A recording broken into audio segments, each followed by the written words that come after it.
What is the creepiest thing that has happened to you? Story 1. Looked through the kitchen window while getting a glass of water at 2 a.m. My face wasn't the only one staring back. My dad had to chase the guy out of the garden. Answer. 1 year in college, I was living in a ground-floor apartment with an alley on one side. The window in the alley was very high up, about 8 feet. One night, I was standing in my underwear looking at my closet, trying to decide what to wear the next day. I felt eyes on me. Looked up at the window. A man's face. A shock of white hair. He had built a platform with bricks to reach the window. I screamed so loudly that neighbors came running. Story 2. One night, I stepped away from washing dishes to retrieve something from my darkened bedroom, where from that window I noticed my neighbor sitting watching my kitchen window. Next door, neighbor was a peeping Tom. Answer. I was accidentally this neighbor once. When I was a teen in high school, it was my summer break, so I stayed up till around 3 a.m. and slept in late. It was around 2 or 3 a.m. and I went to the kitchen to get a snack or something. The TV was on, so I didn't need to turn on any lights. I'm eating my snack over the kitchen sink and look out the kitchen sink window, and I see that the apartment across from mine had their kitchen dining room lights on. I was kinda shocked someone else was awake and zoned out staring out my window into theirs. Then they popped up and saw me, and I realized I probably looked like a creep. Story 3. A man broke into my house and assaulted me at knife point when I was 22. I am 35 now, but it's still very raw sometimes. I moved recently, and new houses are a huge trigger for me. Double and triple checking locks, getting used to the sounds the house makes when it settles, etc. I'll never forget the moment I woke up and realized someone who wasn't my roommate was standing in my hallway staring at me. At first, I was just confused and asked him what he was doing there. He didn't respond. Eventually, I told him my address, thinking he had the wrong address, and then would realize his mistake and leave. I knew my roommate was out of state, so it wasn't them or a guest of theirs, but your brain is still trying to process. Then he said, "I am here to see you," and my blood ran cold. I immediately knew something awful was going to happen. I have 2 dogs now who would also no doubt bark like crazy and live with my boyfriend, but that fear doesn't totally go away. After that man assaulted me, he told me to shower and even squeeze the body soap out of the bottle onto my body as I stood there. Eventually, I could hear him trying to open the screen door in the living room, which led out into a fenced-in backyard. No idea if he was trying to leave that way or what, but I took that as my opportunity to run completely naked out my front door and over to my neighbor's house. By some miracle, one of my other neighbors was just getting home from work and out of his car. He called 911 for me. The guy stole my purse, one of roommate's laptop, and about $20 in cash that had been on my nightstand.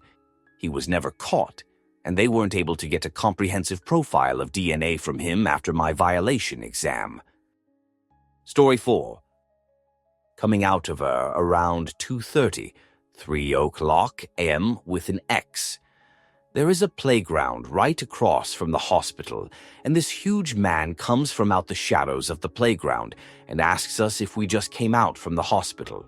We say yes, and he said he did as well and that he was having a really bad night. He asked us if we'd come sit and talk to him. There was a bench at the playground, was still in light and very close and visible to the road. We weren't in no rush to get anywhere, so we said okay. We get to the bench and he is just talking about everything so hard for him. He doesn't have any friends. We seem like nice people. Then he says he'd feel a lot better if we could go talk to him in the woods that are just over to the left of us in the park. I told him, "I'm sorry it is late and we had to go." He kept trying to convince us that it would just help him feel better if we could talk to him in the woods. We were very young, just 18 and 19. We didn't have any money or a purse or anything on us at all, really, to indicate we had money or possessions. And I still to this day think the guy was a serial killer or some shoot. I don't think he wanted to merely rob us, 'cause, like I said, we were young with nothing on us and we were in Florida. Plenty of wealthier people he could have tried to rob if that was the case, but I am convinced he must have been a killer or something. What else is there to think after that interaction? Story 5. When I was 13, an adult man crossed the street and struck up a conversation with me. I was very wary. Finally, he said he had to get going so I wouldn't think he was a perv. Then he said, "Nice tits," and walked away. Answer: reminds me of something that happened when I was 12. We were moving, so my mom regularly had people over to buy furniture items. Well, this one guy reaches out on Facebook and shows up the next day, apparently interested in our TV. He asks if he can connect his phone to it, see if it works. My mom says sure, and he starts showing various pictures on said TV. I don't really remember the details, just that it was women, posing in various settings. Okay, weird. Immediately, he starts talking about his up-and-coming modeling agency. Turns to me and says, "I'd make a great model. Have the looks for it," and offers to recruit me. My mom immediately stepped in and shut him down, telling him to either buy the TV now or go. He asked her for some time. He needed to check with his wife first. He steps away into the hall and starts talking to someone on the phone. Comes back, tries to chat with us again, but this time my mom snaps that her kids need to shower sleep and to please hurry up. Now this absolute creep immediately says, "Oh, that's okay. They can do that now. I won't look, haha." And then his phone rings again. A friend this time, apparently. When he steps away again, my mom tells me to go to my room and bring my brother. So we sit in my room, and the guy comes back in. Things get heated. He starts arguing with my mom. Now our apartment had a security screen near the front door. At the push of a button, it would connect you with security. My mom pushes the button, calls security, tells this guy to leave or they'll forcibly remove him. He reluctantly does.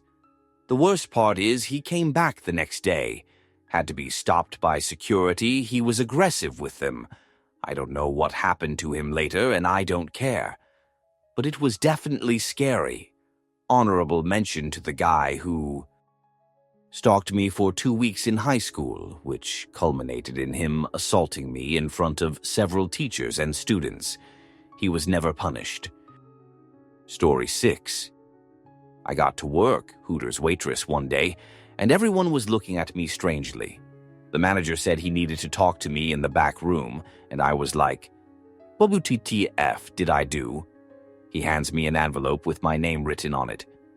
It was like 3 or 4 pages, front and back, describing how he remembered me when I was a child, how sad he was when I moved away, how he had just gotten out of prison and recognized me at Walmart a couple nights before, which I had been there.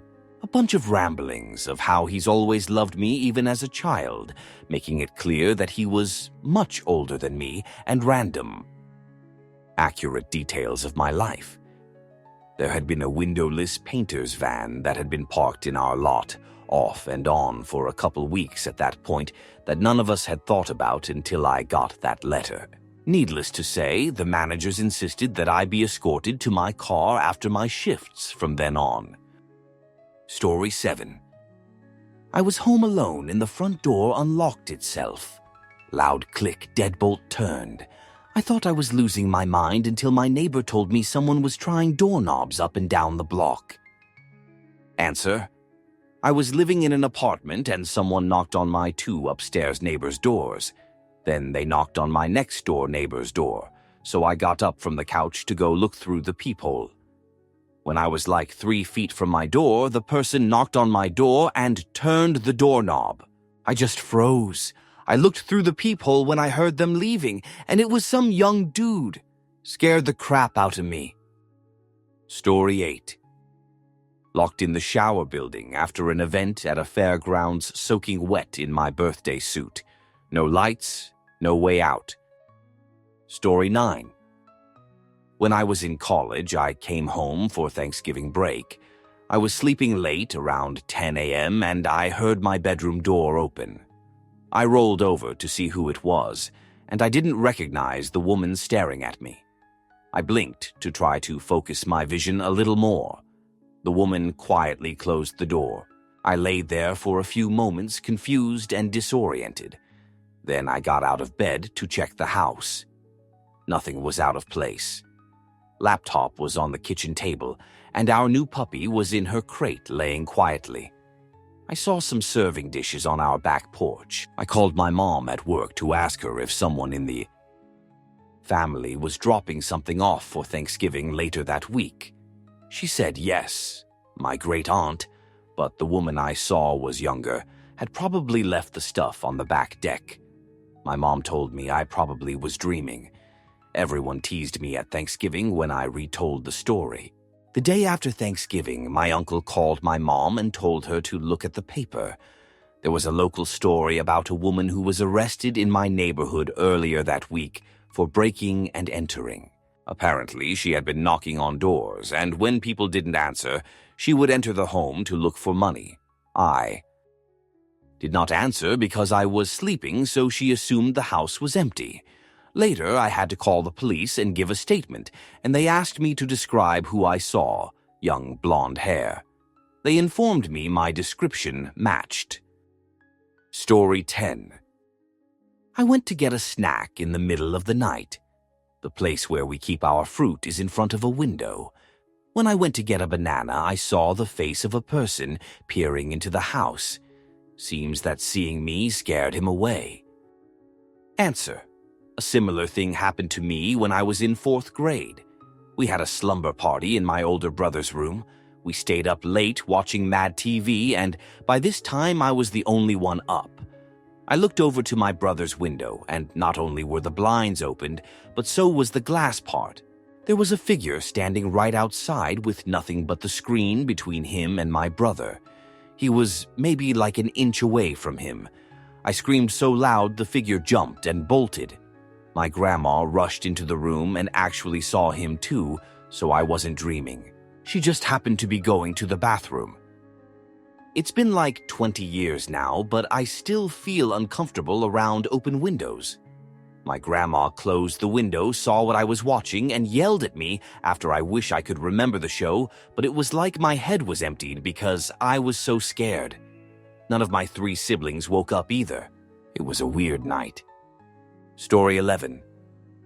I, 20F at the time, was wearing my name tag from a massive amusement park in Orlando where I had been working. Had my first name and city I went to school at. I went into a grocery store real quick, and this creepy guy who worked there came up and started talking to me. I was nice enough. He was a little older than me, but I didn't want to be rude. I don't remember the conversation, but it was high level. Super early the next AM, like 23 AM, I get a Facebook request from him and notifications that he has liked all my public content. His page was literally exclusively intimacy, explicit intimacy. Violent and extremely aggressive content, very rapey. I was absolutely terrified. I had been very careful online because I was 20 and it was early 2010s. Because I was there for an internship, there were only 3 apartment complexes I could live at. I was confident he could figure out which one I lived at, and I relied on public transport from the complex. He messaged me several times, and I eventually only went shopping at a different store with a friend because I was terrified to run into him. Story 12. Was driving to work one night, at the time of was a security officer and I worked the overnight shift. And after I stopped to get gas at a station near my home, I noticed this car that seemed to be following me. My commute was a good 25 minutes and became more and more suspicious as I made various turns and the car kept turning as well and trailing me. I began down the side streets to my job site and knew once the car started making the same turn that there was no way it was coincidence because I worked at a very strange industrial warehouse and it was 10 p.m. So I drove to the nearest ER and the second I turned in, the car sped off. I have never been so terrified in my life and have been hypervigilant ever since. Answer: lol. This happened to me before. I led this person around for almost 10 minutes in repeated turns and loops. I called the cops because I was terrified because it was late at night. I was close to my house, and they yelled at me for wasting their time. Edit for detail. They had looked up his plate and said he's not doing anything illegal, so they, "What do you want us to do?" I guess. Story 13. When my mom died that same year, my oldest sister found out she was pregnant. My brother-in-law called my dad one night, saying there were problems with the baby. I had a dream that night where my mother was talking to me, but I couldn't hear what she was saying. It then turned to her consoling my sister while she was bawling. All the while, this was happening in a bright, heavenly background. The next day, my brother-in-law called and said the baby had died inside my sister. We buried her on top of our mom. I still wish I knew what she was trying to tell me. It was a completely silent dream. She later ended up having 2 healthy girls. The baby was also a girl. Story 14. One day, sewing needles just showed up on my porch. I've got 2 toddlers, so when I first saw one, I was alarmed, like, how'd that get here? We don't sew, and we lived a good distance from any other house. The next day, I found 2 more, but this time inside my house right after you'd walk inside the door. Super weirded out again, but threw them away and carried on. As time passed, it'd find another, then like 5 at a time. Then one day I opened my front door to like 30 on my porch, scattered everywhere. I was on hands and knees every morning for a week by my front door, trying to make sure there weren't any my kids would step on, and every time I looked, I'd find about 3 to 5 needles. It was the most odd thing. It went on for about 8 or so days where I'd clean up everyone I could find, and while doing something the next day, I'd inevitably catch one out the corner of my eye, which lead to another and another. It was so many needles by the end of it. I never found out how those needles were ending up on my porch or doorway. I did move, though. Edit to add, I had tried to convince myself a neighbor might be dropped some, but we had brick walls between houses as well, so they'd have had to fly over a wall to land on my porch, and they were only on the porch. None in my long driveway between my neighbor's brick wall and my porch, just specifically on the porch. And the few that were inside, it really was just so bizarre, and I guess they probably would have all shown up at the same time if they were blown over by the wind. I'm not sure, but really no clue how they would have ended up there. My house was set far back from the street and very spaced out from my neighbors, and like I said, the brick walls between made it more difficult. Story 15. Another one came to mind. We were camping, me, my ex, our kids, our friend, her kid. We had spent the night and it was the next morning. Myself and my friend had started breakfast. We were pretty close to other campers, so it was communal to some degree. Some big guy came out of nowhere. He was alone. He walked through the campsites and came and just sat down at our picnic table. He was huge, all muscled. His eyes were wrong, searching weird. My friend got up and said, "Hey, kids, let's go on our hike." The kids followed her off into the woods.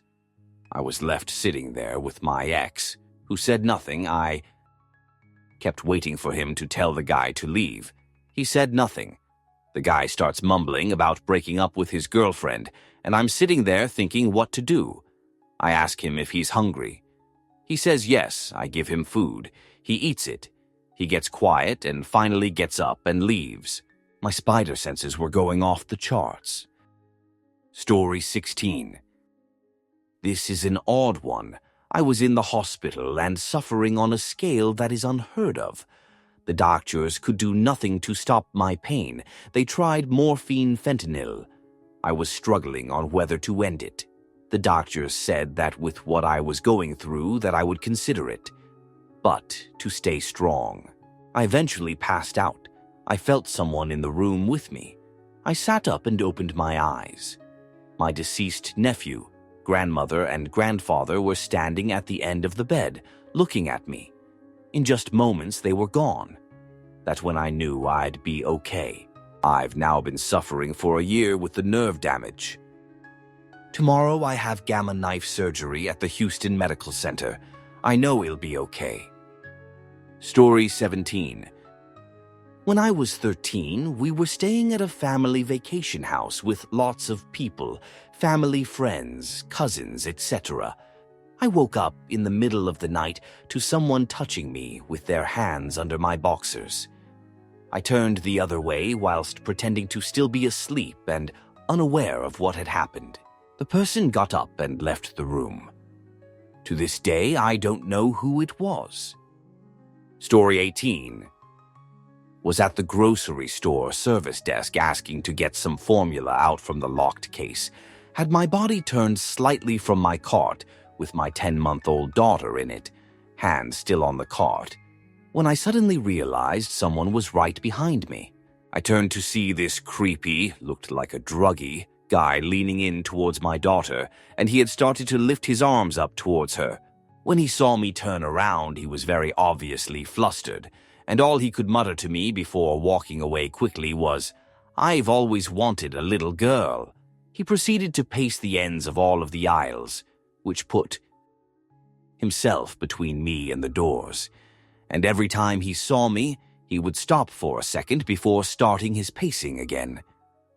I was so freaked out I had called my fiancé and told him he had to pick my daughter and I up right at the door. Don't think I even bought anything, honestly. Looking back now, I really wish I had called the police or told a worker how uncomfortable I felt. That said, I was only 20 at the time and had never thought about the risks of child abduction while standing right next to my baby, so I was just doing my best. But dang, you'll never forget that encounter. Answer. My husband and I were walking on a busy street in downtown Chicago, and our son was in the stroller.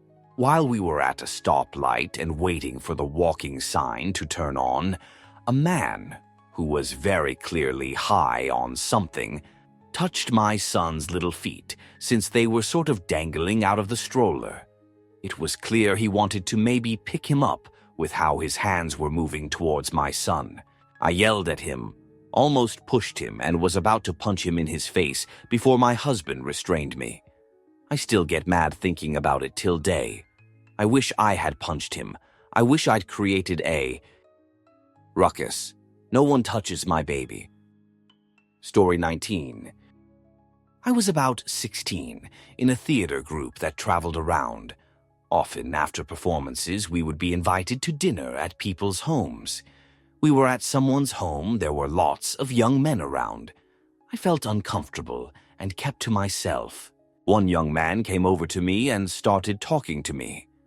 I was scared and said nothing. He eventually just grabbed me and started kissing me real hard, sticking his tongue down my throat.